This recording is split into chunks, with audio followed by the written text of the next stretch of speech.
Hello, ladies and gentlemen, and welcome to episode 83 of the Seezus show. It's been a wild couple of days. So I'm going to be extremely ecstatic, extremely excited to get into the hottest topics. But of course, before we get into today's hottest topics, I really, really love to rehash on what happened in the previous episode. So on episode 2 of the Seezus show, 82 of the Seezus show, I'm 82. so sorry. It was, the return of Trade Day XXIV. We recorded our first podcast live in person. I think it's been, 3-4 episodes? I can't, maybe 4 or 5 episodes. I can't even remember. I can't even count right now because we dissected the whole Jordan documentary and everything as well too. Because Jordan documentary actually didn't start till April, right? Yeah. Yeah, and we were quarantined since June March. already. That's It's crazy. June. Yeah, time is crazy, but. Episode 82, we just, talked about the current events that transpired with the protests and the riots and the looting that's been going on, and what happened with the cops in Minneapolis, the NBA restarting on July 31st, which is July 30th now, kind of blown. It's not on my birthday, and much, much more. But before we get into today's hottest topics, I would like to introduce my guest, my co-host, my boy, Trade Day XXIV. So, ladies and gentlemen, make some noise for my boy, Trade Day XXIV. What's up, y'all? Hey, power to the people. Keep the movement going. You already know what's going on. Hope everybody's safe. Hope everybody is taking each moment for what it is, because it's all that we have currently. And shout out to everybody that's front line. Shout out to the essential workers. Shout out to the mothers, the brothers, the sisters, the aunts, the uncles, to everybody, anybody that has somebody they care about. All that stuff, man. So glad that you could join us today. First time, last time listeners, all that in between, man. So we're going to give y'all a pod. We're going to talk about some stuff, and I can't wait to get into it, man. Me too. Let's Always. do it. Let's get it. So before we get into the NBA topics, I just want to, pay my respect to a few people. First and foremost, rest in peace to Toyin Salu. I hope I'm pronouncing her name right. I'm so sorry to the family of her. But she was a 19-year-old Black Lives Matter activist who was found dead 1 week after she went missing in Florida. I believe she had tweeted that she had been sexually abused by someone, and she just found out missing, along with a 74-year-old as well, too. I don't really know her name. And also, 2 people got hung recently. Robert Fuller, who's a 24-year-old, was found last week in Palmdale, hanging from a tree near City Hall. And actually, this is a little late, but late last month, I didn't really know about this. The body of Malcolm Harsh, who was 38, was also found hanging from a tree in Victorville near a homeless campsite as well, too. So that's crazy, because the reports are saying that they committed suicide. And it could have very well been the case that they committed suicide, but knowing the history of hanging, especially by a tree, and the significance behind that, I don't think that's the case. So hopefully they can figure out who, murdered these individuals, and hopefully justice can get served as well, too. But it always sucks to see another brother or sister, passing away too early, too soon as well, too. So I just wanted to pay my respects there. And then I also saw, I don't know if you saw the video, I should have sent it to you beforehand, but the police are just getting out of control, bro. There was a video of a guy who was a homeless person. I don't even think he was black. I think he was a white dude who was a homeless person, and he was by a bench at a bus station or something like that. So cops had on their body armor and whatnot, and they were talking back and forth saying, yo, we got to go to this guy and whatnot. He's just laying down asleep. And basically they're saying, yo, put your hands behind your back, basically listen to everything we have to say. And then the guy was kind of, saying fuck you guys and whatnot, but he was harmless. He was literally 10, 15 meters away from them. He went from laying down to putting his hands up to sitting on the bench. And he basically just said, yo, you guys fuck off for real. And then, like I said, they're 5-10 meters apart. The cop just ends up spraying him. That's wild. Just for no reason. So we gotta definitely do something. And now's the time to act on everything as well, too. But are you ready to get into today's hottest topics? Let's get into today's hottest topics. All right. Kyrie Irving. You want to be the what? You want to be the star player. Kyrie Irving, of course. Kyrie. Kyrie Irving, of course, has made a a lot of headlines throughout social media, throughout the news, throughout every goddamn platform. So basically, what me and Trey talked about last week, that the NBA was set to restart on July 31st, which has now been pushed back to July 30th.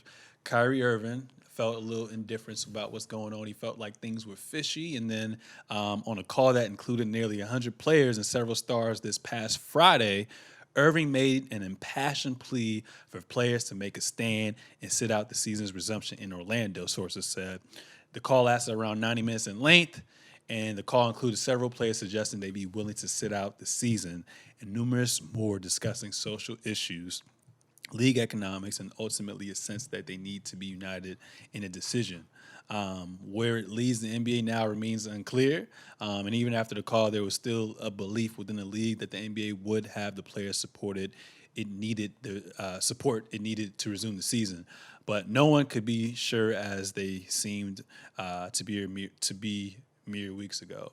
So from Kyrie's perspective, it's kind of crazy, because what the media tries to do is they always try to demonize an individual. And he's such an easy target. You know what I'm saying? He has his background. He's injury plagued. He can't lead a team. He always disrupts the locker room. He is this sporadic thinker who thinks he's a high intellect above everyone else, thinking the world is flat and whatnot, and this and that, and as well too. So it's easy for the media to twist his words and whatnot as well too, because like even before we got even more context, they were basically saying there were some reports from like Adrian Wojnarowski and whatnot. They're saying that he's being disruptive to the start of the restart of the NBA continuation of the season and whatnot. Then you had other trusted, people like Chris Haynes from Yahoo Sports saying like, "Yo, he actually did this and that with these amount of players. This is what's happening as well too." So I don't fuck with the media for that in general. They always try to control the narrative of what's going on as well too. But we got to face what's going on. He's trying to boycott, because let's not play stupid. The majority don't want to face the truth. I feel like they'd rather use sport. I mean, I feel like sports always brings us together. It is one of the key healing factors with what's going on, but not right now. There's a bigger picture at hand, I feel like. And I feel like the majority is always looking for a desperate escape, and really don't want to really address what's going on.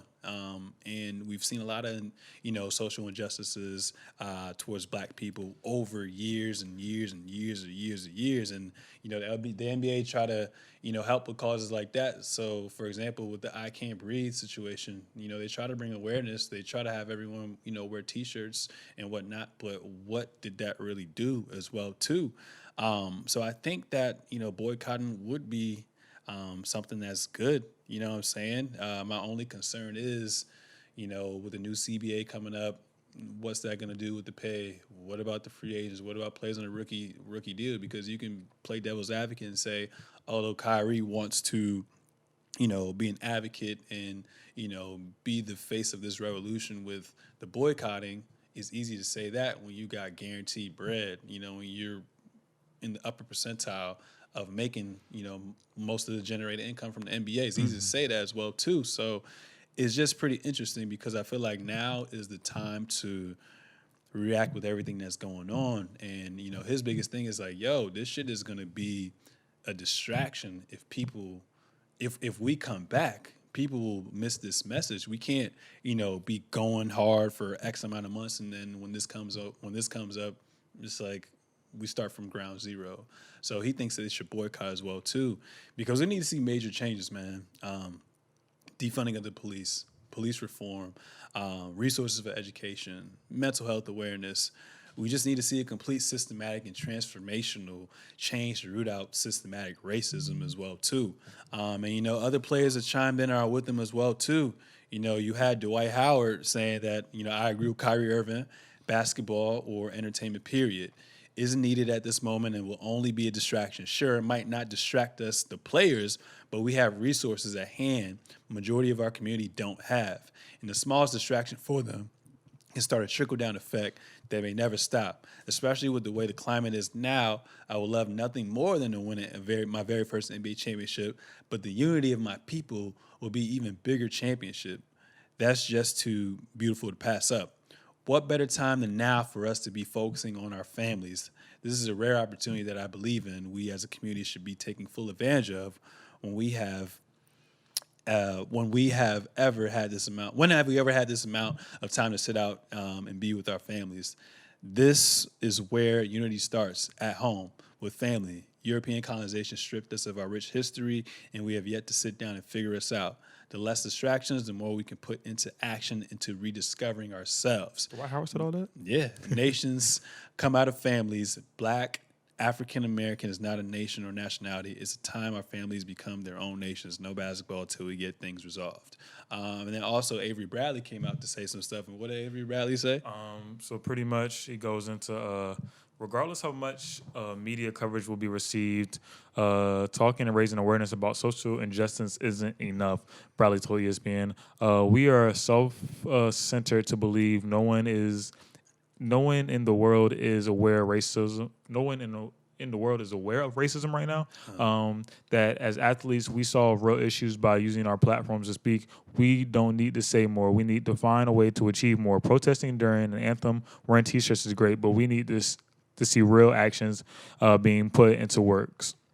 So, kind of both of them on the same channel, same of like-mindedness as Kyrie in this. And if I could, I guess, tailor it back around to all of it, I think one, the verbiage disruptive, we have to look at it and we have to acknowledge that it's a very typical ploy to use with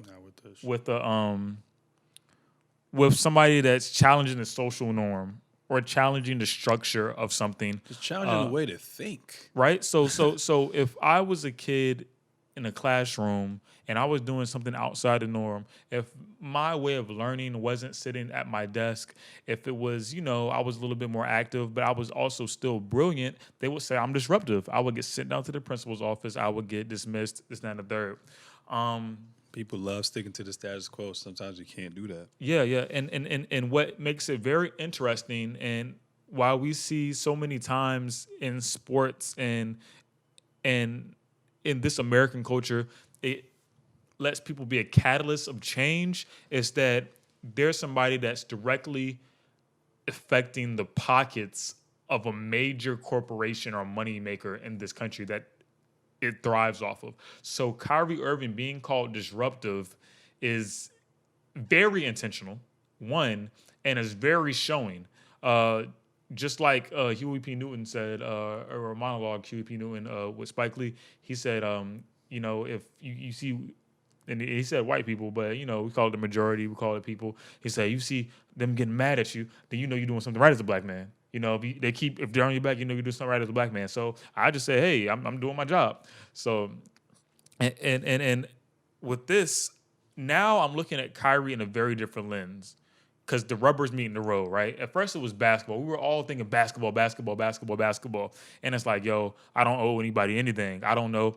And if you tailor everything that we've talked about with Kyrie and just him as a person and just the little things he's done, just the little comments, even just the flat earth thing, even if it was just a joke, it was challenging, the regular structure of thought and a pattern. And he said that, and there was literally a month's worth of headlines about him and flat earth, right? So I think Kyrie understands who he is and the platform which he's in currently, and he's been saying that stuff for the longest time. That's why they've been at his head over and over and over and over and over again. Granted, his job is to be a basketball player, right? As far as like everyday job, right? His 9 to 5 is a basketball player. And so the media can go ahead and criticize him about that stuff.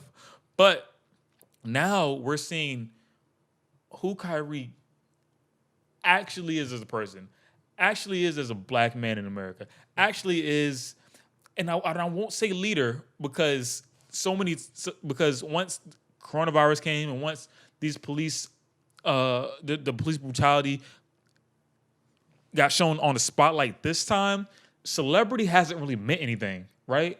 Nobody's like the Dave Chappelle special said, who needs a celebrity right now? The streets is gonna take care of the streets. You know what I'm saying?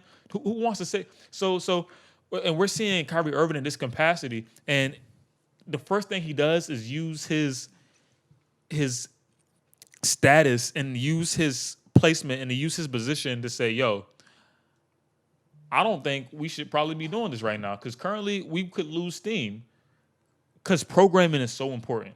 Yeah. Because the media, because what we watch, what we see is so important. What we pick up and to take our mind off of what we're going through is so important. And this is one of those jobs, and I agree with him, that we should see through. Right? Everybody wants to see the NBA. Everybody wants to hoop. Everybody wants to, thanks, bro. Everybody wants to, take a little break. And we do need that. But I totally understand. It's like, yo, why when essentially we're going into the second quarter and our team's down by 30 points, but we're on a 15-0 run currently, why will we sub out the game? Right? Kyrie's essentially saying that. It's like, nah, bro, we're on a 15-0 run. We just cut the. I'm hot right now. Yeah, I'm hot right now. We hot right now. The movement is very intentional. So why would I allow even if it affected my own pockets, even if it affected the people around me, we have to understand. Like I'm speaking from a Kyrie's point, or I'm speaking as I'm Kyrie. Why would I let our privilege and our status as people to get to play sports for a living stop the movement that's going to save people's lives in this country, right?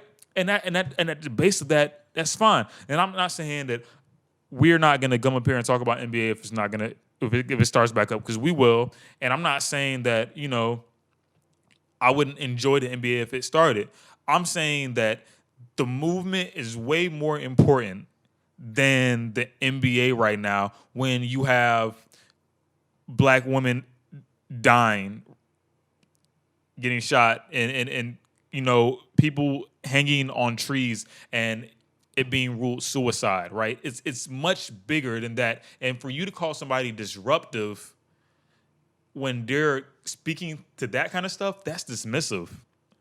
And I think with Dwight and Avery Bradley coming to his aid, that's great, right? But you have an opposition that wants to kind of still stay in and still get this season finished with, and they have their reasons and points, right? Mm-hmm. And it's a fine line we're walking here. I don't think it's super fine at all, but I think there is, you could say, yo, I'm gonna hoop, I'm gonna play, but I'm also gonna shine a light on it. It's just that the masses don't really think like that. Once the masses see basketball, they might forget all about this. And I think Kyrie's just saying, yo, they literally want them to shut up and dribble. Shut up and dribble. That's what it is, It's crazy. So you're on board with the boycott? With all this happened and with all that I'm seeing, and in my heart of hearts, I think Kyrie is deeper than he lets on. He gives the media a piece of him, and going back and just really analyzing the dude, I think what he's saying has a much more depth than what we're even talking about now. Yeah. Like even the words I just said, I think it has much more depth to it. I think him and how he's being portrayed has much more depth to it, and I think that yes, it's a little bit more deeper. When we're saying like, yo, let's just start basketball up, we're in very shallow water, right? And people are kind of scared to just jump over into the deep end because we got to figure out what's out there. We got to figure out where we're gonna be at that point. But I think it's worth it if we say, yo, fuck that, because if Rome didn't fall in a day, right? But one of the last structures of their empire was the Colosseum. They kept doing the Colosseum until, people were poor, impoverished. There was crazy stuff going on. The city was literally burning. The country was literally burning. But the Colosseum kept people coming back. And, it's Colosseum today. We're going to see people fight and stuff like that. Meanwhile, there's havoc all around you. You know what I'm saying? There's a very clear lesson in that. So I understand where he's coming from. Okay, cool. So I mean, if we boycott, do you think this goes on into the following season? Do you see us not starting back up the 2020-21 season in December and sitting out 82 games. Because Yes. a lot of people argue, even like Stephen A. Smith is like, "Yo, Kyrie, I disagree with you because like we've been in this situation for over 400 years as well, and things like this need more time. Change needs more time. What do you say to that? Um, And what do you think we can do during this time of boycotting? I saw a video and forgive me because I forgot his name, but it's the guy It's all good. they keep comparing to Dave Chappelle, but he died earlier. Light skin dude? No, he looks kind of like Dave Chappelle, but it's a video of him. And he's like, you know, they say give it time, and you know, my great grandmother gave it time, and my grandmother gave it time, and my father gave it time, and now they're asking me to give it time. How much more time do you need? How much, you know, when is the time? The time is always now. Yeah. Unfortunately, and it's a fiery thought, which I'll get back to once we wrap it up, give my closing remarks, but it's a fiery thought that we're fighting stuff's getting captured on camera, and in the past week, there's been 5 lynchings, right? And that's not saying, oh, we're you know, we're just gonna it's happening, and you know, lynchings have been happening, and yo, there's been 5 people hanging from trees, and it's not just a day, you know, at the office. It's, you know what, we have to make an example because our way of things is getting changed. We have to make an example. That's what these lynchings are, right? They kill black people on a regular. They kill people on a regular. But these 5 lynchings that have been surfaced in the media, that's a message. That's a fear tactic. You know what I'm saying? So, You're right. you know, it's a fear tactic. So what is basketball going to do for me? You know, what is, coming back? No. The time is now, bro, because at the end of the day, you know, you laugh at one man's misfortune, that's your misfortune in the future. You know what I'm saying? So at the end of the day, yes, we've been going through it, but who's to say, no, let's take this moment right here and let's rearm, right? And saying that metaphorically and honestly, literally, let's rearm. Let's force these people to give to organizations and fund certain things and you know, put money towards things that are needed for change, the catalyst, things that are needed towards the lawmakers in their certain states and cities. Because keep it a stack, all these big cities that these teams are in are directly related to the treatment of black people in those cities, right?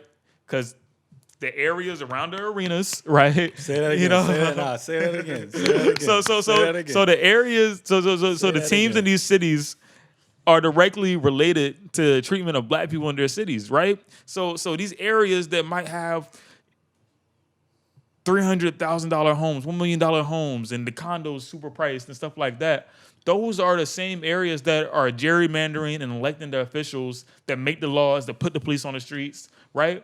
So fund a change, defund those communities, and fund a community that's in need, or fund a movement that's in need to create actual change, bro.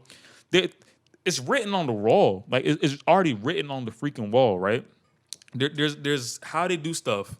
They're gonna oppose the change. Like, the systematic racism is gonna oppose the change. But you take money away, bro, you really mess with people. You really mess with people. Really do. So Hurt their pockets. hurt their pockets. And I'll leave with this on this subject, but it's like, it was on the Huey P. Newton monologue that I sent to you. Yeah. It was like, NCAA, he said NC2A tournament. 3 points for the black man, $1 million for the networks. Right? Yeah. Like 3 points for the black man, woo, but $1 billion for the, you know, it's crazy. In the NCAA tournament, one guy hits a shot, goes crazy, 3 points, right?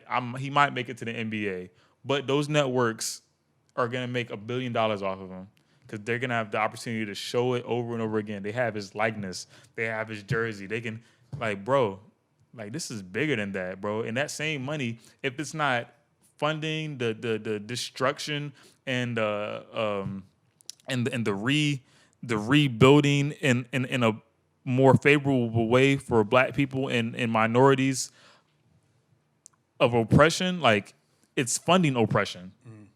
So I can't be mad at Kyrie. I can't be mad at any of that. And I can't say, yo, we need to, this is going on. So no, bro, the time is now to do something because it's always going to be another second of the fight. But the time is now to say, oh, well, let me get back on and keep swinging. Let me re-up, you know?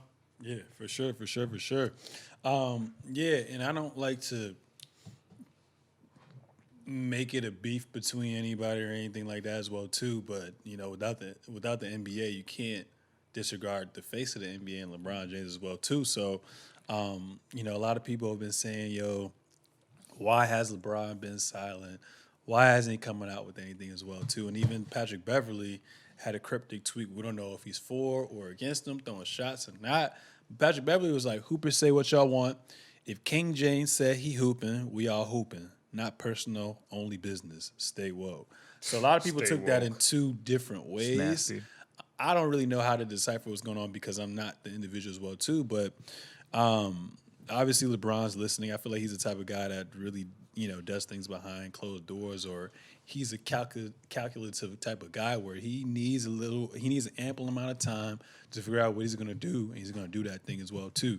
Do you think LeBron James should speak up on what's happening right now? And B, what was my question for you? B, what about LeBron James? Yeah. So A, do you think he should speak out about what's going on? And B, do you think he has that much power? If he came out and said, "I'm with Kyrie," do you think the rest of the league will follow suit? The answer B, yeah, because they'd be scrambling, bro. They'd be scrambling. I think, honestly, that David Stern and LeBron have already had these conversations. Adam Silver, you mean? Adam Silver, sorry. Okay. Rest in peace, David Stern. Rest in peace. But I think Adam Silver and LeBron, along with whoever else is a higher up, has already had these conversations. Because LeBron's the money. When he moves, everything moves. You know, he's the Don, right? He's a domino effect. They call him King James for a reason, and that's why there's so much respect for him on the basketball That's court why because he's GOAT. he can do all. But outside the basketball court, self-made kid from Ohio, Yeah. growing up without a father, crazy, courageous mom, fearless, everything. A black queen raised him, and he came up and he's commanding respect from old white trillionaires, you know, and they're so shook. They're so scared about what LeBron would say for any of it. That's why anything that the NBA has kind of gone on, said what they're gonna do, it's been A plus plus when LeBron said, "Yeah, we're gonna hoop," or "Yeah, we're gonna hoop without fans." And these aren't like, press releases about LeBron. It's not super formal. It's just LeBron. Yeah, we're gonna hoop regardless, you know, or LeBron saying, "Yeah, we're gonna play." Like that's all it is. But it commands so much because that's what we hear. We don't hear the old billionaire money saying stand there. LeBron says one thing and we take heed to it. So even with this, I think Patrick Beverly and the league has got in front of it because LeBron hasn't really said much up until this point about this specific issue, right? So them getting ahead of that before he says it is one thing, right? And I think LeBron wants to play, mainly because his career is coming to that point where it's going to get slimmer and slimmer and slimmer to win a title, Legacy. right? Legacy talks and stuff like that. So I mean, that's kind of a little selfish on his end, but like I said, I feel like he's very calculative with everything that's going on as well too, and I think he's definitely talking to a lot of people trying to come up with some alternative solution if they do continue to resume the season July 30th. Because say what you want, LeBron is doing a lot of stuff for kids, Bro, like black kids. everything, He's doing bro. everything. He's doing everything. That's why I think Everything, and it just makes you think with these majorities who have so much money, so much power, so much clout, like we shouldn't always have to rely on athletes to always give back and put us in positions to do well. I mean, obviously it's going to be them. They are us. We look like them and whatnot. But like, just imagine like if other people actually gave a fuck. You know what I'm saying? It's very relatable, and I'll come back to this as well because I want to give a spill about this Okay. for everybody.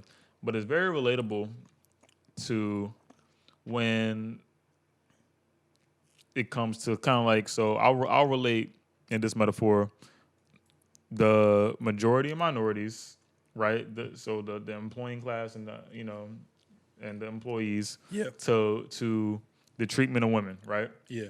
And it's like this. It's like if a woman has to come in and inject herself into a group of guys and teach them how to treat her, you've already failed as a man. Right? Right? The system's already failing her because we've already working against it. We've already had it in our mind that, yo, stand there, I can stand. And I'm not saying this in a very harsh way, but it's just like, yo, like, why do I have to correct you? Shouldn't that just be common, common sense, common courtesy? Shouldn't I give that respect? So just like on the other side, with LeBron coming and saying, yo, to stand the third, the system's already failing. So on one side is Kyrie saying, yo, let's dismantle this system and really hurt their pockets and stop it right now because they're going to have to exalt us to a place where they're going to respect us or else we're not going to mess with them. You get the kids that are coming in high school, get them to play, or get the overseas guys. It'll look like a FIFA World Cup. You know what I'm saying? It'll look like a FIFA World Championship where everybody sit out between the Olympics. Yeah, but so that really, really, really, it'll be very similar to that. So Kyrie's just asking to command respect from another way. I think LeBron being the Don he is exalting all that. He has a team full of guys around him. LeBron's smart, brilliant. And I think he's just like, all right, let's get a plan. Let's see what we can do. Let's see what we can do. And he probably is at talks with like, yo, Adam Silver, if we're going to play, I want half of these proceeds from the league to go here or to go here. So I don't think that LeBron's, and I won't say silence because his actions speak, right? I don't think that LeBron's vocalness is him not supporting the cause and not supporting Kyrie. I just believe that he's approaching it a different way, and I would be interested in seeing what that way is that he's approaching, this topic and this startup, Yeah. So, a notable person that's against boycotting is Ed Davis. So he spoke up and he said, it's easy for Kyrie to say that he'll give everything back, but would he really give everything back? It's easy for Dwight to say that we don't need to play when he's in Atlanta in his $20 million mansion. If we don't play, I honestly think there's a chance that we won't play next year. There were 80 guys on the call and 10 of them spoke. Of the guys who spoke, it was 50-50. Only half said that we might need to take a stand. Guys speaking up are set financially. They made so much money in their career they can miss a year. If I don't play another game, I'm still going to be fine. I'm 99.9% sure that we'll finish the season. I know a couple of guys from the Jazz have concerns, but when we talk, everybody's on board and ready to play as well, too. And, even players like Damian Lillard, looked at it from, both sides of the spectrum as well, too. He said, I don't feel 100%, but it's a risk that I'm willing to take.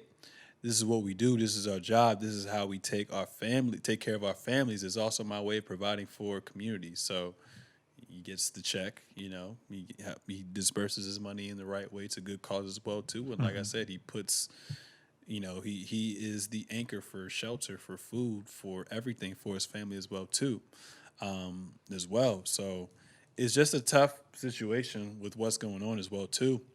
And even yesterday, Adam Silver had a conversation and, they basically talked about everything that's going on. So some quotes from him. He said, listen, it's not an ideal situation. We're trying to find a way to our own normalcy in the middle of a pandemic, in the middle of essentially a recession or worse, with 40 million unemployed and now with enormous social unrest in the country. And so as we work through these issues, I can understand how some players may feel that it's not for them It may be for family reasons, it may be for health reasons they have, or it may be because they feel, as some players have said very recently, that their time is best spent elsewhere. Things are changing around us. The social unrest in the country was, in the same way we never could have predicted the pandemic would unfold in the way it has. What's happening since George Floyd's death is also unprecedented. Unprecedented. I'm incredibly sympathetic and empathetic to what's happening in people's lives, and in the midst of all this, to say we're looking for an opportunity to restart this league, to try to move forward with crowning a champion is not top of mind for a lot of people as well too. As far as the racial injustice, I think that's where a lot of struggles is for a lot of athletes. Lillard said as well too. So it's a back and forth conversation between them, Mike Greenberg and Damian Lillard as well too. I think our league is made up of so many African American players, and a lot of our hearts are with our people. Our minds are with our people, and we feel like we should be a part of that fight. And that's where the struggle is. I think that where you're hearing a lot of guys are kind of coming from, saying maybe we should be focused on that instead of worrying about going back and jumping into the season as well too.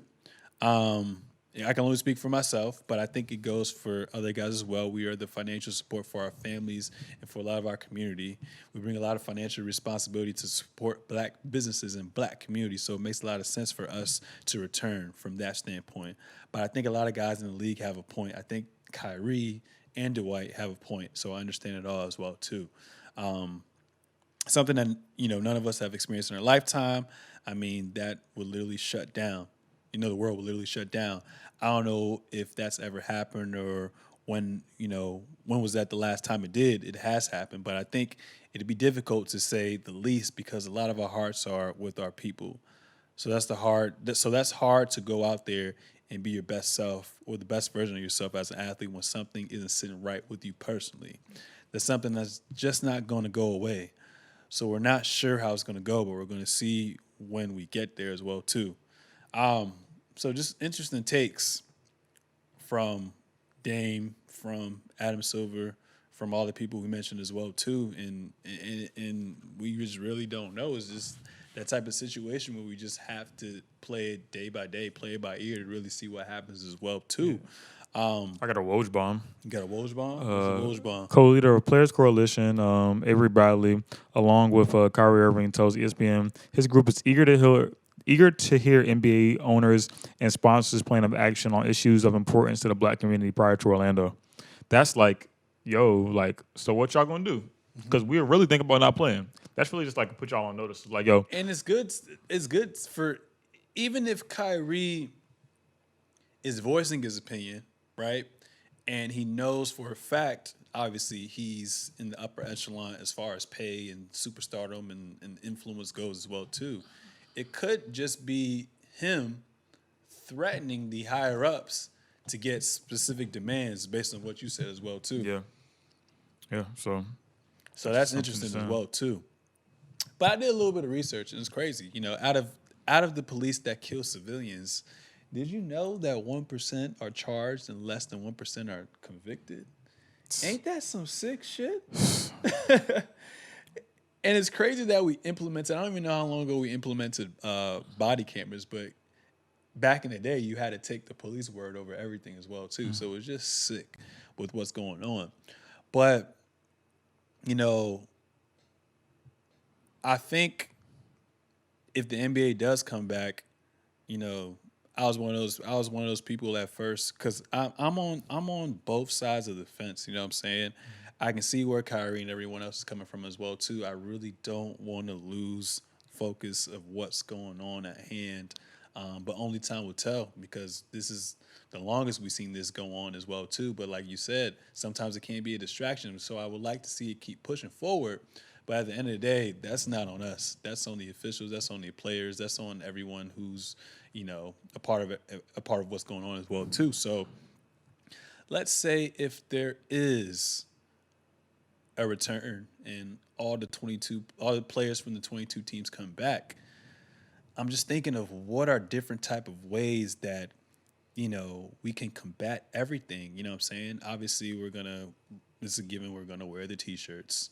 Are we gonna talk about it before the game starts? Are we going to talk about it during halftime? Are we going to talk about it in the huddle? Like, what are different ways we can do? One thing I thought about as well too is maybe, on off days, players or at least heads of the NBPA are having like live television. I mean, not live television. My verbiage is terrible. Live, whatever. Yeah, we got you. So my thing is maybe the players with the most influence and players who are part of the NBA Players Association, maybe they have a live like panel discussion that's on TV, through TNT, through ESPN, through wherever the playoffs are going to be handed at.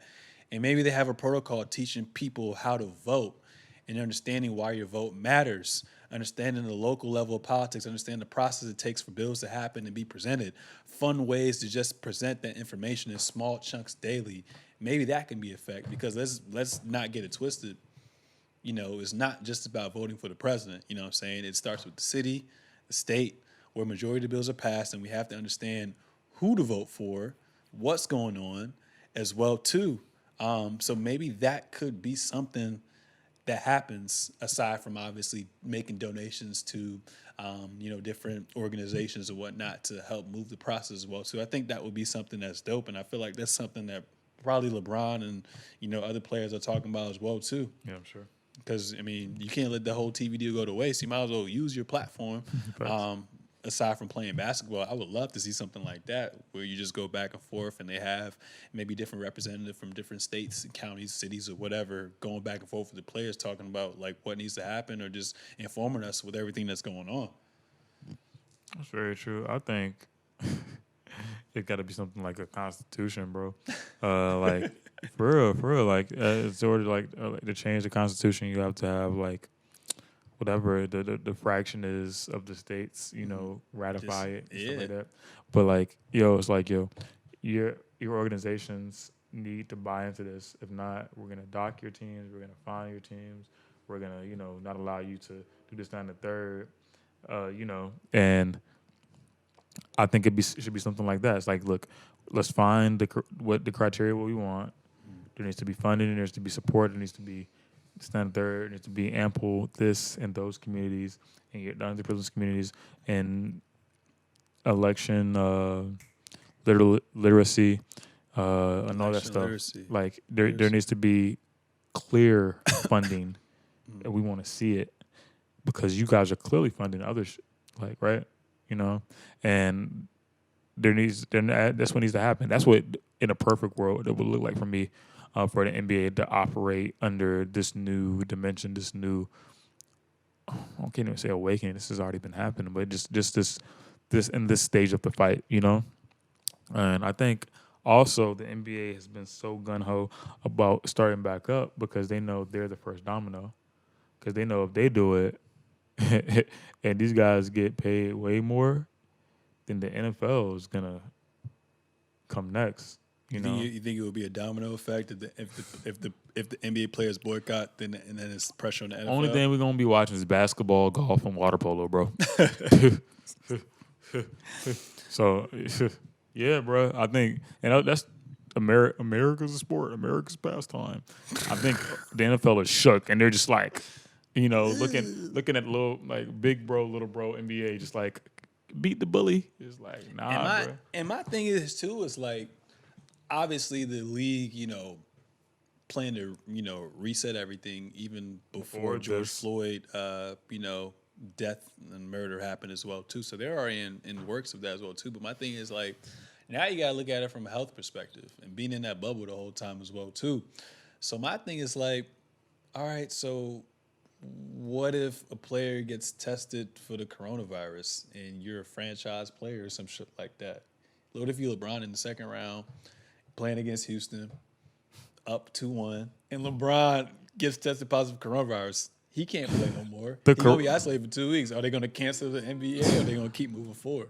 That's when I can see where when you said a couple weeks ago, it's an asterisk with everything that's going on. I kind of agree with you. But like, what happens with that? You know what I'm saying?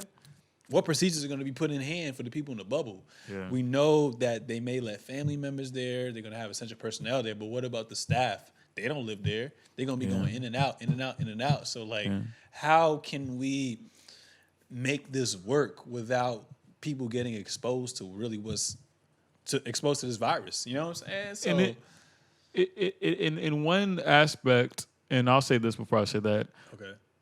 coronavirus that at first it was like, yo, black people don't get coronavirus. But for some reason, in the last months, no, remember, right? Yeah. In the last months, it's killing more black people than anything. It's killing underfunded I mean, communities, and yeah, it's all systematic too. They eliminated us systematically, how bro. the virus gets systematic, stupid, but This shit is sick, bro. it's super sick. It's the G word, but on top of that, you're going back to it, and doesn't it just sound like a whole lot of work for something you just shouldn't be doing in the first place? Yeah, at the end of the day. Unfortunately, because we talk about this stuff, right? We love it. And granted, I could talk about anything forever, whatever like that. But we are a sports, the hottest topics in the NBA podcast, right? Yeah. And we love it. But me and Sewell, Sir Seezus, understand that and being black, you know what I'm saying? Being blackety black. Like, you know what I'm saying? Understand that, like, all right, scrap this. I talk about social justice. I spelled George Floyd out in pyramid form like back in third grade, the whole episode. If I had to get it a point across, you know what I'm saying? If you guys click on this and get it a point across. But it just seems like one of those things where it's like, you shouldn't be doing it in the first place. You're fighting uphill when you could just do the right thing and eventually do the right thing, do it the right way, and then you're going to do what you actually want to do. Yeah. Do what you need to do what you want to do. Denzel Washington. You know what I'm saying? Now we're just, from a money standpoint, from a line to pocket standpoint, from an entertainment standpoint, again, like I tried to tell you a few episodes ago, this shit's not entertaining, bro. This is Black Lives.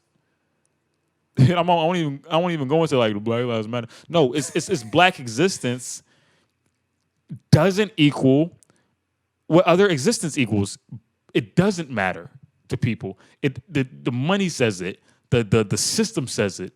Everything says it. So why am I gonna play for your entertainment for somebody to under my post say, oh no, they're being selfish, they should start it back up? How the hell are they being selfish when they watch their brother, their sister, their mother, their close friend, when they're watching somebody that fits their description die on a daily basis? Bro. Stop it. Yeah, it just seems like we're doing the most. We're doing the most to not do the right thing. Yeah.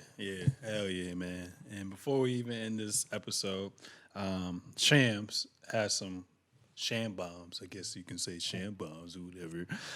But he said, stop it. As far as updates for the bubble, the restart of the NBA, NBA players have been notified that any player who chooses not to play in resumed 2019-20 season must notify his team by June 24th. Sources tell The Athletic NBA Stadium compensation will be reduced by one. I don't know. That's a nasty fraction. Yeah. What, by 1/92/6? Yeah.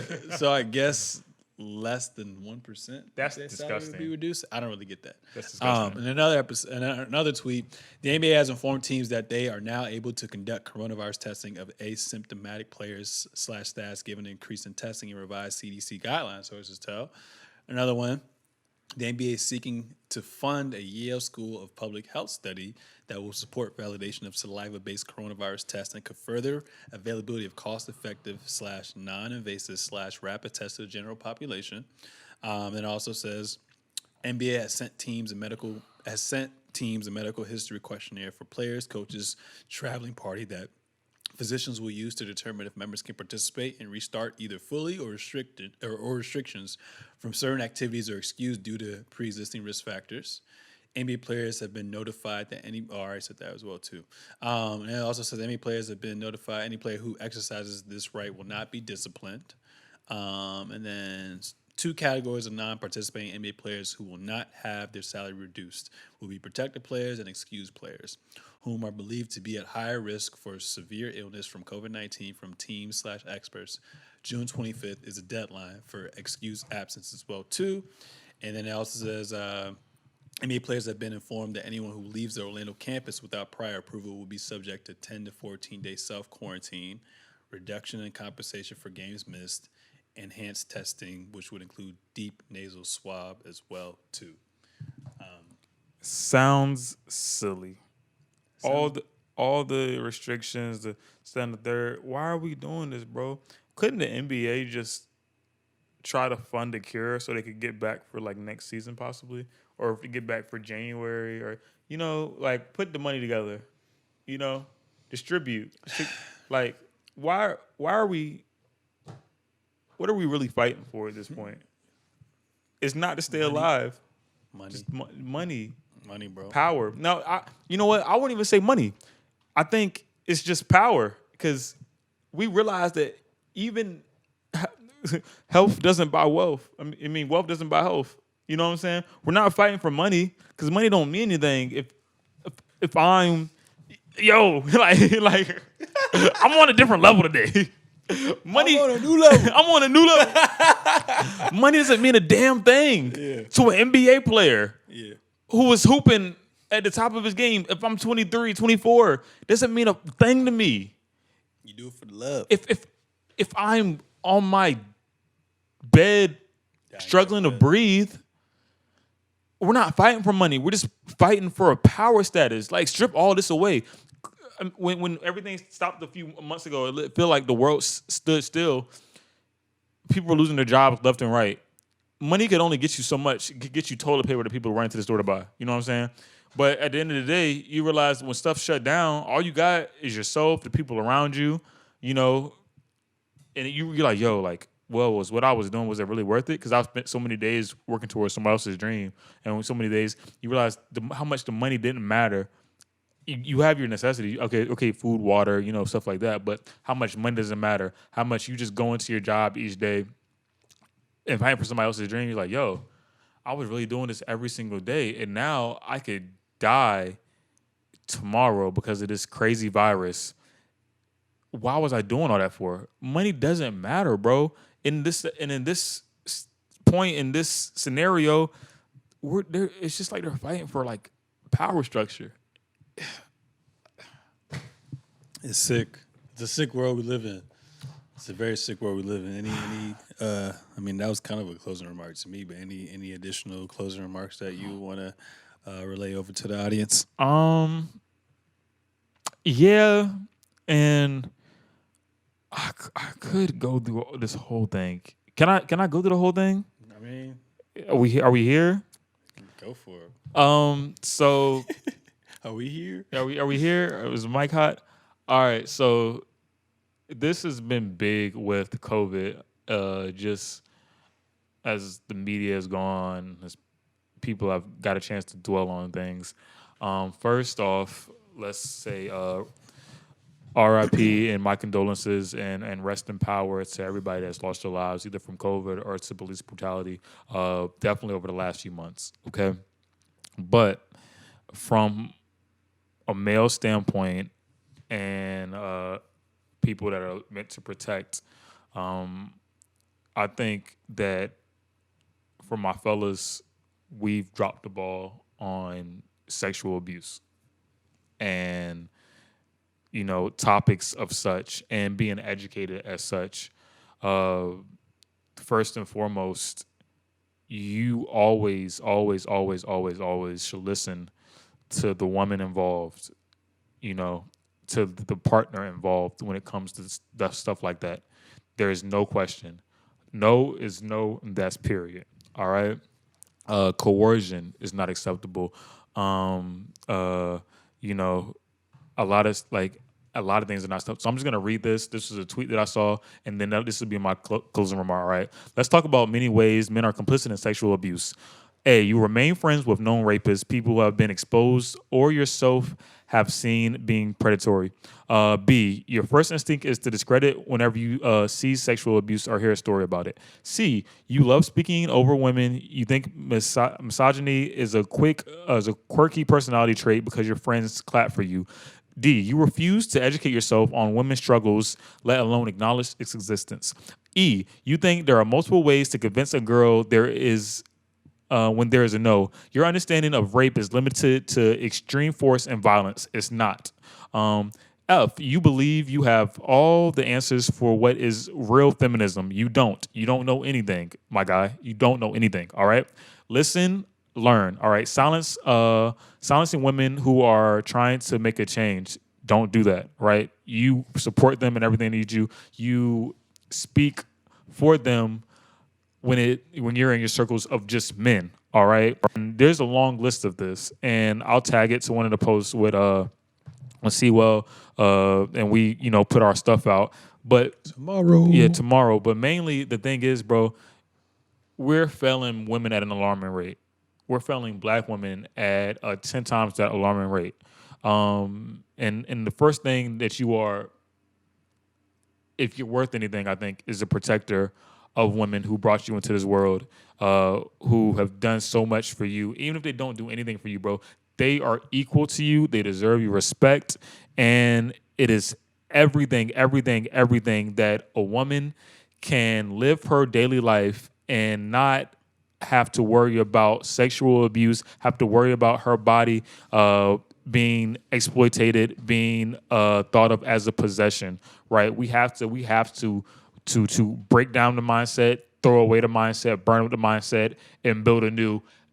Only listening to women, and speaking when we're spoken to when it comes to those subjects. All right, so be a protector, be an advocator, be somebody that is aware of the red flags, be somebody that holds your friends, your male friends, accountable for any of that stuff. And that's my closing remarks, man. If we don't treat women right, we won't get anywhere for ourselves, anywhere. And much power to the Black queens, much power to everyone, to all women, to all genders. This is Pride Month, so much power to everything, any part of the spectrum. We rock with you. We want equality with you. Trade XXIV and Sewell wants that as well. And we know it's a struggle. We know things have been hard, but we want to start building this anew so that it's different in the future. That was great. Ladies and gentlemen, that was episode 83 of the Seezus Show. I hope you enjoyed this spectacular episode with me, Sir Seezus, and Trade XXIV. Make sure to subscribe on all forms of social media at the Seezus Show, at Sir Seezus, at Trade XXIV, and hit the link in the bio as well too. I have included links on different ways to support this movement. So without everything, we're just gonna leave it at that. Stay in power. Stay in power. We out.